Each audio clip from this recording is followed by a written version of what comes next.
have that mental wiring to believe that they can make it. And so that's why it's important to hear stories like yours, who perhaps didn't exactly come from home. So let's start from there. Can you tell us about what your first set of experiences with money? What does your background look like? And how do you get to today? Okay, thank you very much. I think it all boils down back to the subject of mindset.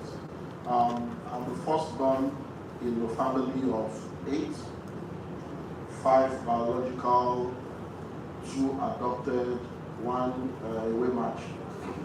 So 8 altogether, at least to the best of my knowledge. I still have to ask my father, I have to send 2 of my younger ones to him. I think last month, he said, go and ask this man, he's now growing old also. Does he have any other one anywhere? It would be expensive, just. That's what we are first mates. So we come from a middle class family. My father was a custom officer, and he was a custom officer that did not steal. He was not born again, he was not stealing. Don't be open. All the other custom officers that I knew along with him were all building houses and stealing money. The man refused to steal. Born again, you're not born again. Thief, you're not thief. So you are wondering, what are you doing here? But for me as an individual, I just saw money from the point of the environment. Go to school, get a good grade, get a good job, make money, and then if by a stroke of luck, you probably just make it. But my story changed in 1997, 98, because like I say to people, if you are not married and you are poor, there can be a lot of excuses for your stupidity. Because you have a lot of people to still help you. You can crash in Jimo's house, spend 1 night there, you can just go and eat breakfast somewhere else, lunch somewhere else. But you can't do that as a married man with responsibilities. So I became frustrated. And then I cried out to God. I said, God, I'm tired of poverty. I didn't want to way out. And God gave me some assignments, which are part of the book, but 2 things that were very key. He said, get a new Bible, and I'm going to show you from Genesis to Revelation my own wealth creation plan. And that was the first thing I did. The second thing he asked me to do was to study the life of rich and wealthy individuals on earth, individuals and families. Find out what did they do to become rich, and how have they been able to perpetuate their riches. And that was the shock of my life. So for 8 months, I was like a madman into 1998. And I realized that every rich and wealthy individual on earth, they all did the same things. Success leaves clues. I realized that number 1, they were all men and women that work for themselves. None of them were salary earners. So I knew that I have to have a rethink about the subject of salary. Number 2, none of them had only one source of income. They had multiple streams of income. Number 3, every one of them without fail had real estate as one of the things that helped them not just to create wealth, but to retain their wealth. So I said, okay, no problem. If you do what successful people do, you become successful. I did the same thing in 3-4 years, my story changed. So for me, even though I came from a middle class, low income family, the first thing that had to happen was that change of mindset, change of understanding, because you have to become it to attract it. And once I had that understanding, that became the software that ran every other thing that I did. Every other thing was just application of what I've learned. And that's how I got here. Clap if you want. And I think you should. So I want to ask, because it looks like sometimes people have a blockade. We see a lot of intelligent people who are broke. They are doing well they can reason well. But you are an advocate of common sense. And so, can you help us unpack the difference between intelligence, common sense, and wealth? Application, consistency, and mentorship. A lot of people know what to do, but they don't do it. They're very intelligent to explain everything, but if you ask them, are you doing it? They are not. You understand now?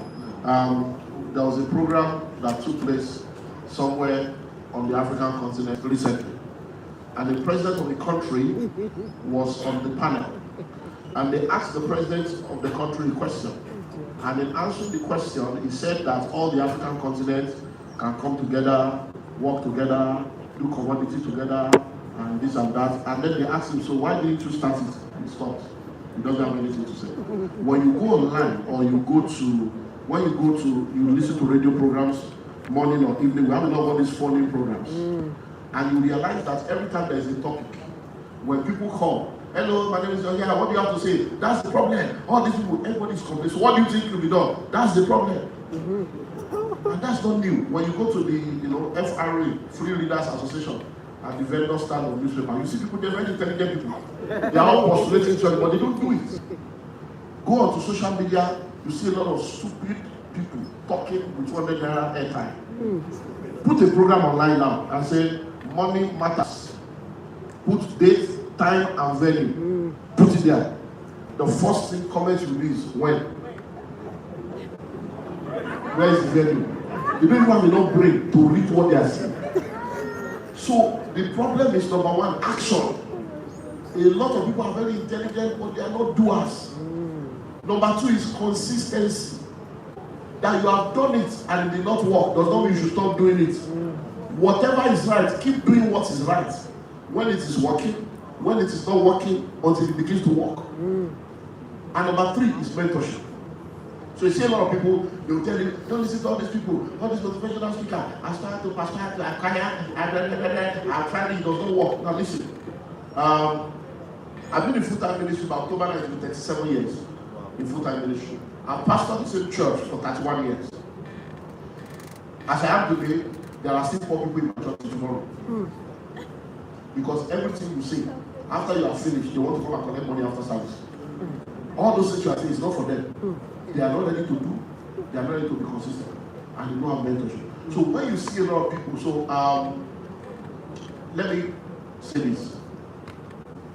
At the point in our church, we were doing multiple marriages because we decided that we can only do marriage one Saturday in a month.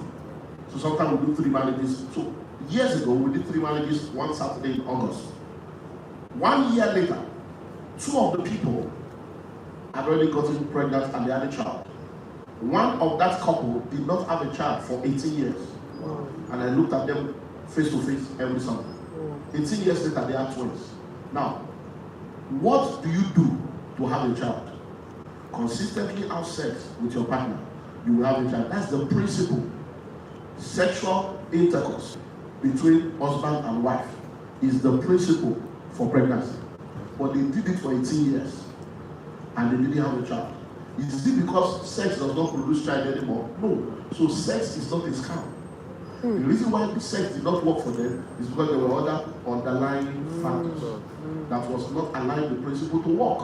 So the fact that you did something once and did not work, as long as it is the right thing, keep doing it. If it's not working, find out why it is not working. Don't fight the principle.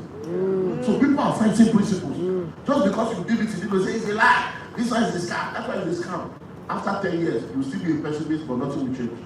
So that's the key. It's action, consistency, and mentorship. A mentor is someone that has achieved what you want to achieve. A mentor is going to be up there looking at everything, like Google Map works based on satellites. So when you are going, it will tell you, no, you can turn here because there's a traffic now. That's what a mentor does. They have an overview. So whatever you are going through that is not working, they say, no, don't worry. This is the way it works. Pull by this, do this. And that is so. But people, they don't act, they are not consistent, and they don't have any mentor. Let me wrap up with this. When you are in primary school, you have teachers. Yes. By the time you enter secondary school, you have teachers. Once you enter university, teachers expire. You have lecturers. We don't teach university, we lecture. But by the time you leave university, you now have coaches and mentors. So a lot of people stop learning when they left school. When you graduate, there will be no more teachers, there will be no more lecturers. You now need to intentionally, the same way you look for a school and started paying school fees, you have to intentionally now look for a coach and a mentor that has achieved what you want to achieve, that has gone where you want to look and submit to you the same way I submitted to university. And then you pay with time, you pay attention, and you pay with money. Can I say it again, sir? You pay time, you pay attention. You know, when you went to school, you were not the one paying. Yeah. Your parents paid the money, but you paid with the time and attention. But now that you have graduated, you will pay with your time, you pay attention to what they're saying, you now pay with money. They will now be the one to coach your life into the next level. That's the way it works.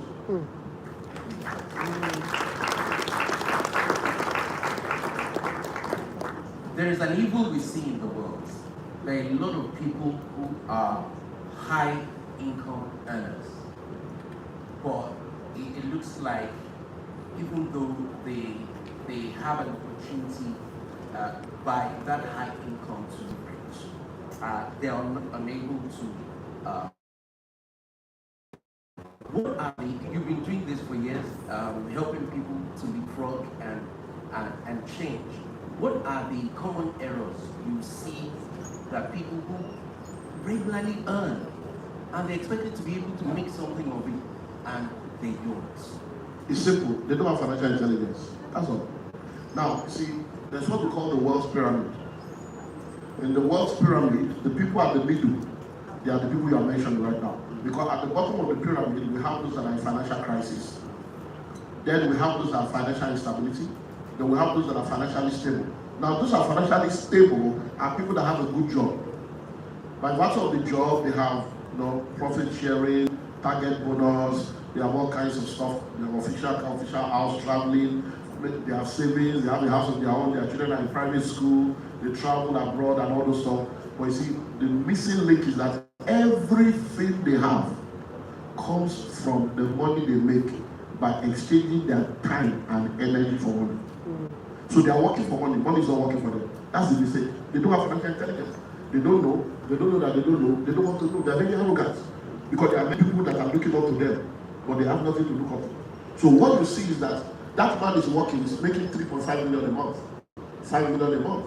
Maybe at the end of the year, they pay him 12 million as part of his own profit sharing or target bonus or whatever, or equity, whatever. So he's making money.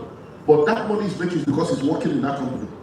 He's working in a place where he's earning 5 million a month, in a place where people are earning 120. But guess what? Once he loses that job, and that 5 million stops coming, in less than 6 months, he's a poor man. Why? He has nothing else working for him.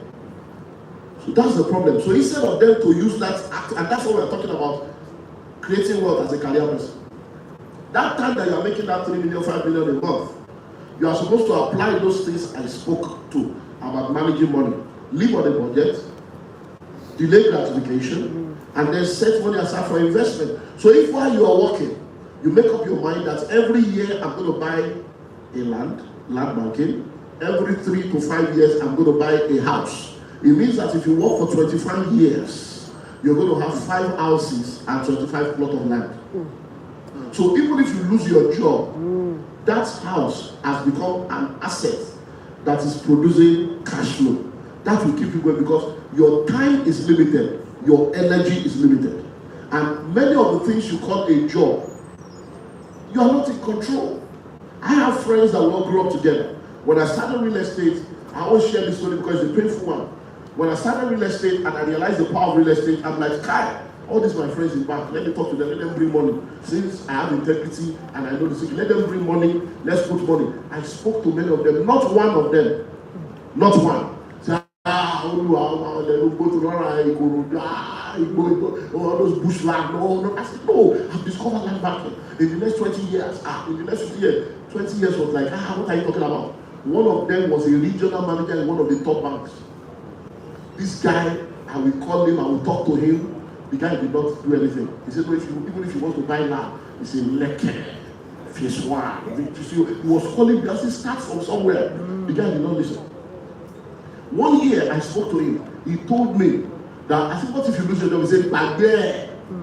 That last year, I was the top this and that. I was the top that and that. And I made the same. I said, no, you are saying you can never lose your job. What if the market sack your bank?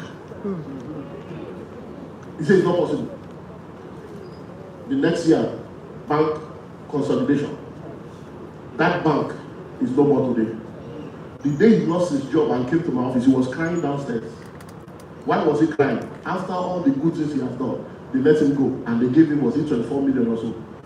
That with that 24 million, if he had given me 20, I can make it a millionaire. But he was crying. And I said, for 24, you know, okay, for me 20. I started telling him what we can do with 20 million. He said, oh, look, here, my rent is 6 million.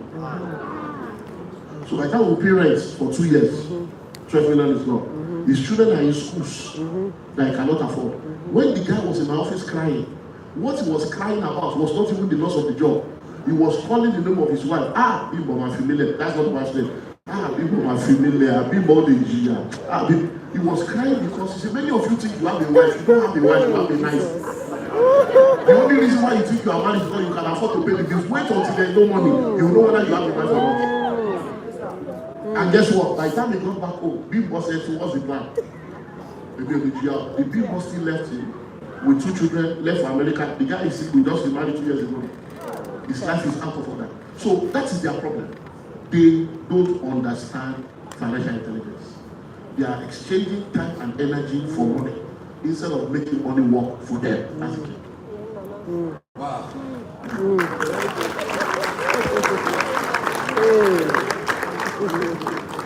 I also want us to take a cursory look at something. Let's imagine in a country like Nigeria, somebody earning around, say, 250, 300, that band. There's a tendency, or maybe it's a cultural wiring that makes you feel that you don't have much to put aside. And there are legitimate, like our pastor will say, there are so many legitimacies in our lives that make us make wrong decisions. I need to pay school fees, I need to do this, that. If somebody looks at what you have done with money, you would say, so people say, no, Nwadli, and I don't drink, I don't carry women. And so many things want to take that money out of your purse into your past. Can you help us take a look at, say, somebody in that bank and say, these are the areas where your money is really going? Okay, like Grace said earlier on, one of the uniqueness of what we have done is that we are not theoreticians, we are practitioners. I can give you name, phone number of people you can call now that earn 100,000, 200,000, and they are stupendously wealthy. Why? Because they know what others don't know. I just give you an example of my PAs here. Look at, right there, you have palm tree there. 6 million per acre, 15 million per acre. Anybody that brings somebody to buy one, you are getting 10%. So that means all you need is a network. Uncle, they are selling, this is the document, your lawyer can go and check, this is the form, fill it. If your uncle buys 1 acre, you are getting 600. If your neighbor buys 1 hectare, you are getting 1.5 million, even though your salary is 100,000. So there are people working for me, earning 150, collecting 15 million every month. Why? Because they are using their network to bring turnover to the company and getting their own portion. So it's financial intelligence that we need. Then let's break it down. What are the 3 major things that takes money from people? Accommodation, roof over your head, feeding, and then school fees. You have to settle it that you have to stay within your level. You are not going to be there forever, but you must stay there. So let's start school, let's start with accommodation.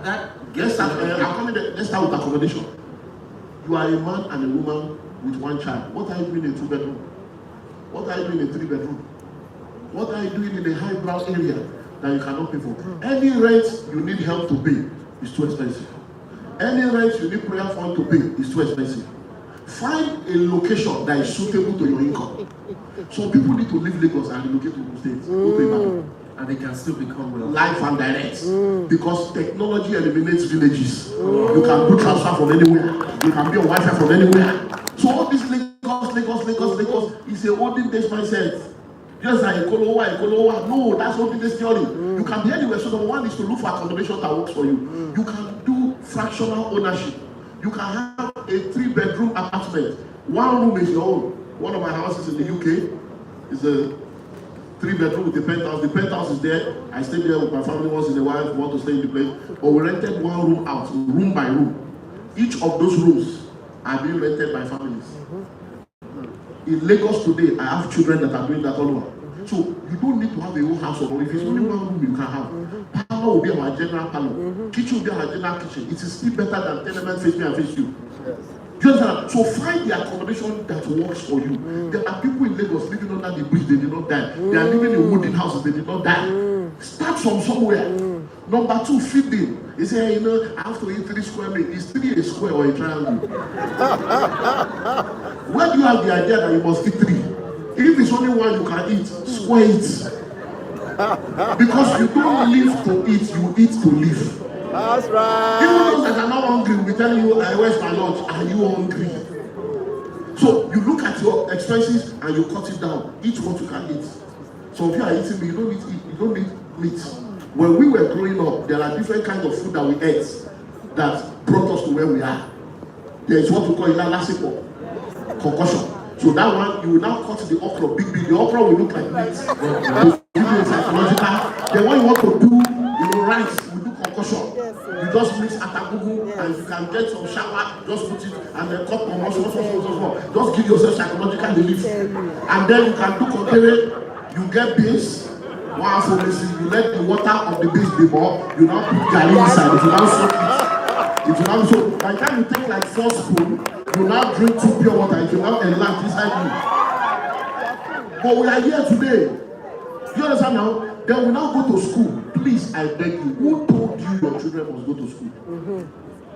Say it again. Who told you your children must go to school? Did you hear what I heard? Let's just share it. The first medical doctor who gave you the certificate?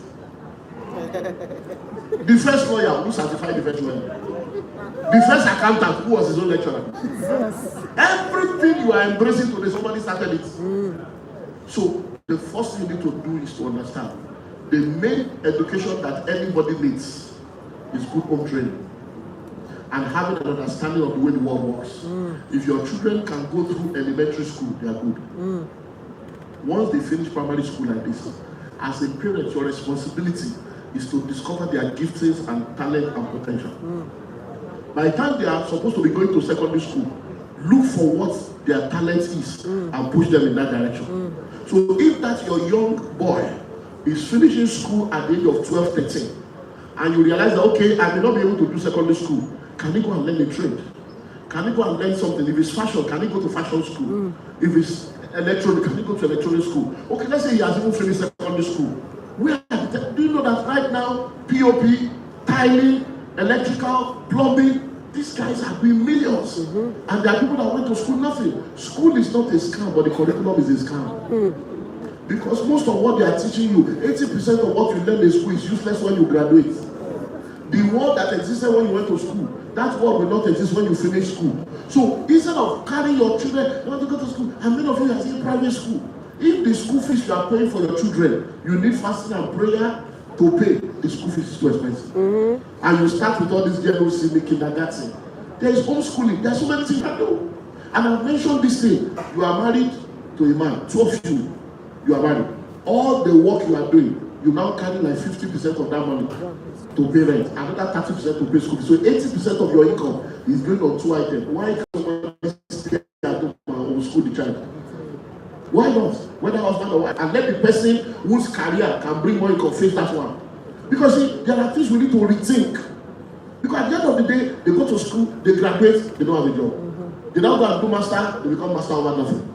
Because the educational system is created as an assembly line for producing job seekers, not job creators. So the curriculum is skewed towards. So by the time you finish after primary school, secondary school, university, after spending about 21 years, you now graduate. The first letter you write is I beg to apply. So you spend 21 years to be a beggar. So we have to, as a family, have that to rethink.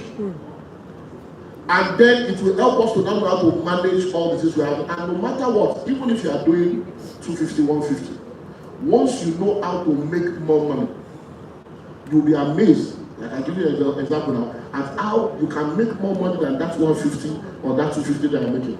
Then if from that 250, you are just putting 25,000, 10% is all you need to save.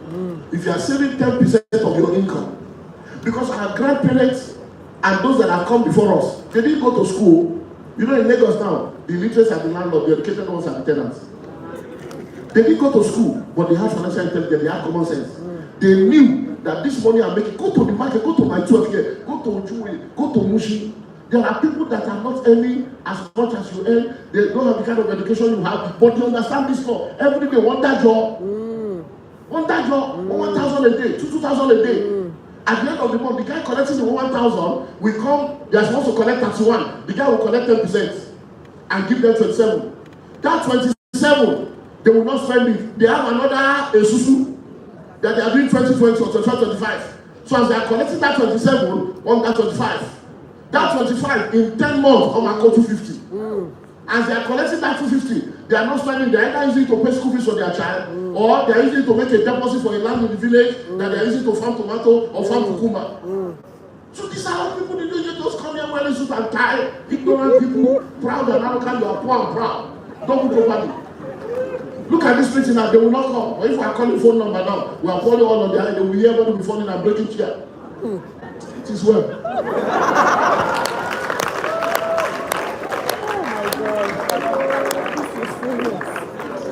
Wow. So I imagine that there is somebody who is a sole proprietor here. And I mean, they've been bootstrapping on their business. But they can't wrap their head around the concept of somebody else bringing money and then taking part of. I think it's a cultural thing. There seems to be a mental blockade around that. How can you help us divorce ourselves from wanting to own it all? Okay, Ladipo and Sons, Ikechukwu and Sons. It's a mindset, and that's why, like I said earlier on, you need mentors. Sometimes you just need somebody to help you see clearly. You just need somebody to help you see better. And I think data helps when people see statistics and data. So I will advise everybody right now, once you leave here, go and do a research. How much of the platform Amazon does Jeff Bezos has? When you check Amazon and you check Jeff Bezos, you see that he owns less than 20%. How much of Facebook does Mark has? Less than 20%. How much of Microsoft does Bill Gates have? Less than 20%. By the time you see all these multi-billionaires that are founders, founder does not make owner. They are founders, but they have sold 50%, 70% of what they own to other people. And the 10-20% they have is in billions. So once you begin to think from that perspective, that's why I brought it down to Mama that is paying 5% to Lapo or paying 3%. They are paying. If somebody can from that petty trade pay 60% return, what that tells you is that if I give her money, I can collect 30%. And everybody will be happy. She'll be happy that I have our interest, and you will be happy that your interest is giving you 30% guarantee. And we all move on like that. So, and these are things we have tested and proven. So for that person, it's just for you to be in the right environment or have the right fellowship or right track that will help you see clearly and see differently. All these family business, say that I want to start business for my family, they are all expired theory. Starting a business because of your family is a recipe for disaster, a recipe for poverty. Because the children you are raising right now, they are being raised in a different world. I can tell, I have a lot of billionaire friends now. Hospital for sale, chamber for sale, university for sale, school for sale, fuel station for sale, properties for sale, farm for sale. The children are not coming anywhere. They have told their father, forget it. We are not coming, sell it. Because you use your money to send them abroad. Now they have gone there, they would rather stay abroad and return. And now you are left with all the houses and they are not coming back. Many of the people that they use, when I was in school, I went to school in London, in Omugo, so when we were going, there is Dodo Ikile, there's Akaransu. That we used to, those people that they use Dodo Ikile and Akaransu to train, they are all in banks and multi-chip, they are all there wearing suit and tie and poor. Are you not supposed to go to school? They bring the education back and go back to that Akara and take the Akara to the next level. But they abandoned what brought them. So they left their birthright and now they are eating what is not their own. So it's all a function of being in the right tribe that will help you see differently so that you can do differently. Wow. Wow. Okay. To be candid, it's loud out there that this country is not doing well. I mean, that's the loud narrative. I mean, but to listen to somebody like you makes you rethink. Because again, the voice out there can make you take the wrong choices. I'd like you to speak to young people here. Maybe, I mean, they just started earning. And some of them perhaps are favored, lucky to even have salaries. How can somebody live such that they are able to shut out the noise? Because what you just described now, in terms of opportunity, does not sound like it's happening in Nigeria here. Hospitals for sale and all of those things. So how do you live outside of the noise? Okay. Now please listen and listen well. Nigeria is one of the best countries in the world. You only have to understand to understand. Nigeria is one of the best countries, one of the richest countries. Now, when we talk about riches, the human capital is huge, the mineral resources are huge. So the problem with many of us is our mindset and our association. Listen and listen well. Every money on earth is still on earth. Money does not travel. Money does not go on holiday. So when you say there is no money in Nigeria, you are a liar. Because they have been stealing money for 60 years, the money has not finished. So when that mindset is your problem, that's the virus. If you say there is no money in your pocket, you are right. If you say you don't have money, you are right. But to say there is no money in Nigeria, you are a liar. Because people, if there is no money, what are they going to do there? They will start again. Next year, they will give you 5 bags of 5 kgs of rice, empowerment rice, and take another 4 years of your life. But they continue to make money. So Nigeria, because there is money in Nigeria. Number 2, in Nigeria, you see, crisis creates opportunities. Money hides in problems. So because of the myriads of problems that we have, that is myriads of opportunities and myriads of money to be made.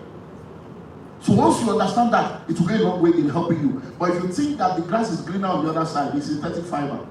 There are people that have traveled out now and they have realized that it's not as easy. They can't come back again because they can't even afford the ticket to return. They can't come back because there's nothing to return to. They have sold everything. And all those noise is because of number 1, your mindset, number 2, your association. If you are moving with people that are telling you, okay, let me know. I have a paper in my pocket and I would love to read. I just came back from just yesterday. This was given to me by a youth corps. So gave to my PA gave to me, so I just read it in that. I was like, so I was reading it. He's a youth corps. He said he met me in Enugu 3 years ago, and I was speaking about fractional ownership. How that you can gather your friends together. So he called 19 of his friends, and 20 of them started putting 5,000, 10,000 together. He said he's happy that right now he's doing the youth service now, and they have 4 plots of land that they have bought and paid for in full. If they continue like that, the land they are buying for 500 today may end up becoming 50 million in 10 years time. That's how it works. It's because he saw it. He's not thinking of that. I have a young boy. He's the youngest member of the Billionaires Conclave. And what does he do? He has just finished school. He's also a youth corps. And this year alone, he has done 8 million. Where did he get 8 million from? Online. He's an engineer. And then he goes online and he tells people, I can do your structural drawing, I can do this for you, and that's what he does, and people engage him. Why? Why did the students get that idea? He was in the right environment, that they told him you can do this. So as long as you see, anything you cost cannot bless you. When you say Nigeria is a cost country, you can't make money in Nigeria.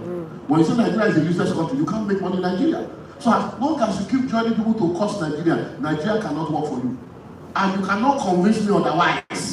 When I know people that are doing billions, I have a daughter, Ejanota. This year alone, she has done 5 billion as a people. You know, Ejatita. And you are telling me that I will not get Ejatita. I will get. What are you telling me? So it's for you to have the right mindset and then the right association.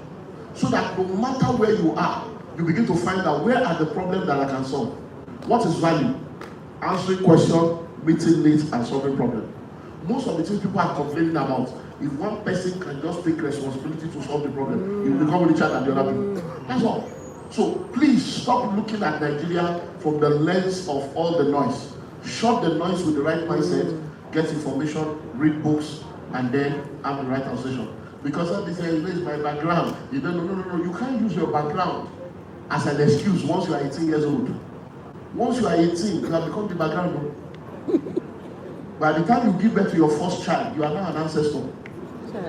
Because one of the people, so when your ancestors have failed you, you cannot afford to fail your descendants. You're talking background. It's an excuse of failure. So take responsibility for your life, because no one will plan your life for you without your involvement. No matter how technical you say Nigeria is, People are making money because they are still problems to be solved. Find the one you can solve and money will flow.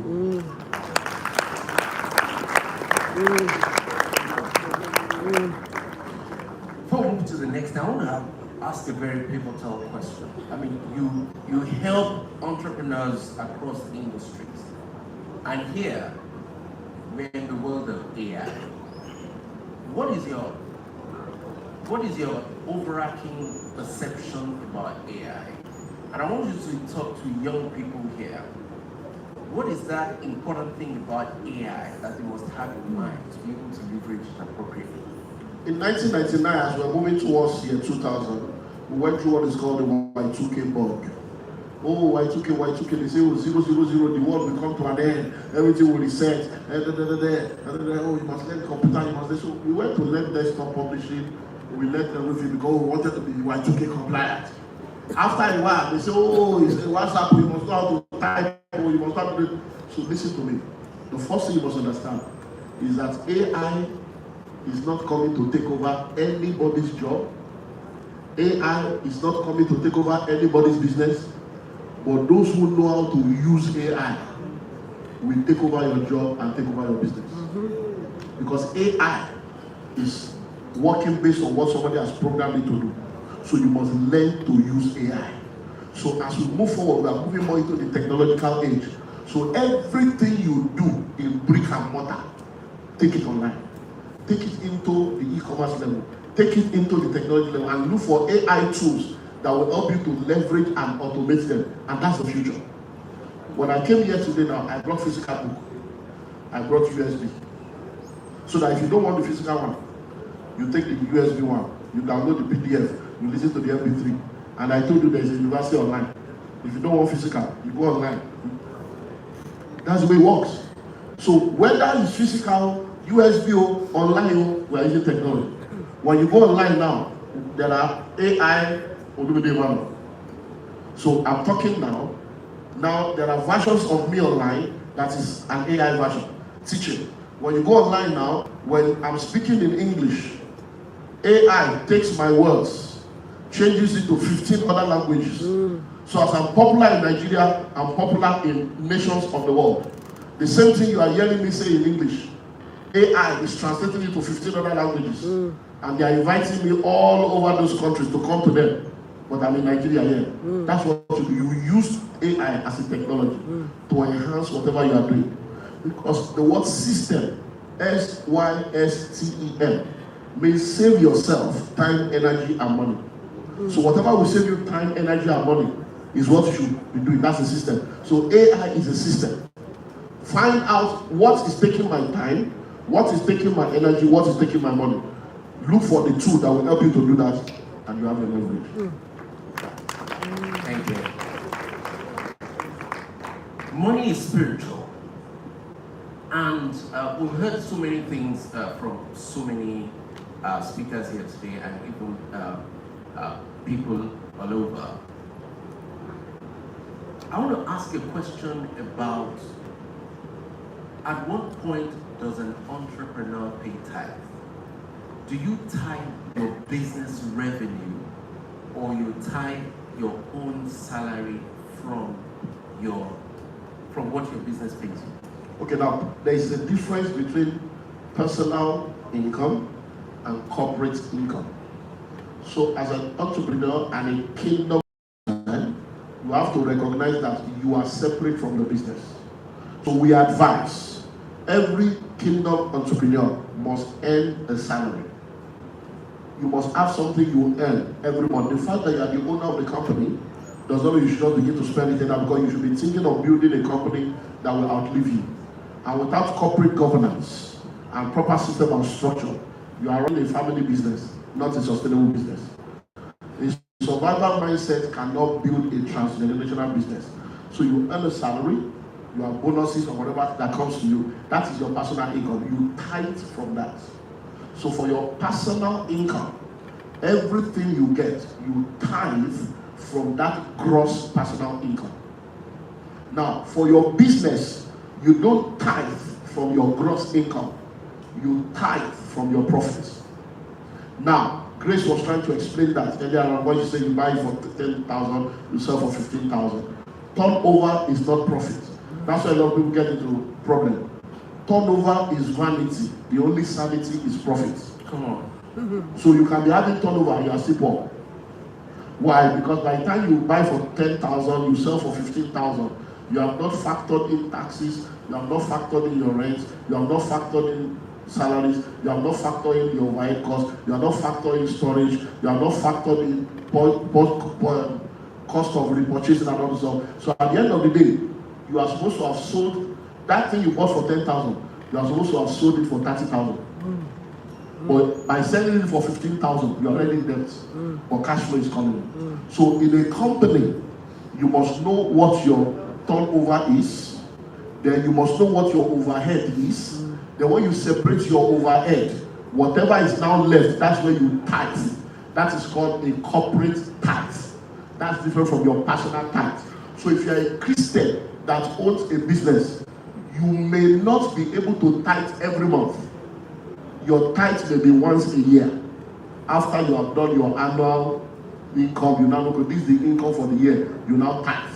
For some kingdom business people, the kind of business they do is such that they already know the profit per item. You understand now? They know the profit per item. So you are a fashion designer. You know that if somebody brings me to sew boo-boo for them and I charge them 80,000, I know that everything it will cost me, I've calculated it. That for everything I'm going to do to prepare this boo-boo, I'm profiting 50,000. So I know that per boo-boo, 5,000 is my tithe. So I give you an example. I do a lot of businesses. Like the palm tree now, we pay tithes on this palm tree every month. But my other real estate company, we pay tithes once a year. But the reason we can pay tithes on palm tree every month is because from day one, we have sat down and we have calculated that, okay, we are selling this for this amount. This is the cost of this. So we know that for every 1 acre we sell, this is the profit. So every month, they are paying tithes. Do you understand now? It's different. For my books now, for instance, as I'm writing a book, I tithe upfront. Why? When I print a book now, I already know that, okay, I'm paying 5,000. This is my cost price. This is my selling price. I just divide. I know that, okay, if I finish selling this 5,000, I'll make 70 million. That means my tithe is 7 million. So as I launch the book, I just gather 10 million. I pay the tithe in advance. It doesn't mean I will still not pay, but just to at least save myself, and then favor will begin to flow. Can we have 100 copy? Can you come and speak here? Because you understand the principle. So it is not a one-size-fits-all. Separate yourself so that your own is constant. But for your company, depending on the kind of business, you do it either per item, per week, per month, or per annum. Wow. So last question before I let you go. If your grandchildren, you want them to learn one thing from you, what would that be? It's simple. Let money work for you instead of you working for money. So by the time they come, they will realize that money is waiting for them before they came. And that money that is waiting for them before they came, they must let the money continue to work so that generations after them will also call them blessed. So if they can think of me, not from the point of breaking a generational curse, but enjoying a generational blessing, that's the same thing their own children should think of them. Because think about it now. I've been in the church for about 40 years of my life. I've been a Christian for about 40 years. Now I have 3 children. The last born is 13 plus. Are you telling me now that after being in church for that long, my children will now come to church, they now say, yeah, let's pray. Every altar of your father's house. It's a useless prayer to them.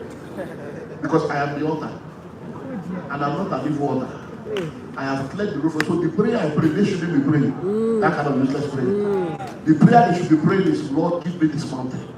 They should be praying to take generations, to take territories, not to break a curse. So when you are a Christian, you have been born again for 20 years, 25 years, your children were born in church, you are still breaking altar of fathers, and both you and your children, you are confused. The theology you have listened to is a corrupted virus.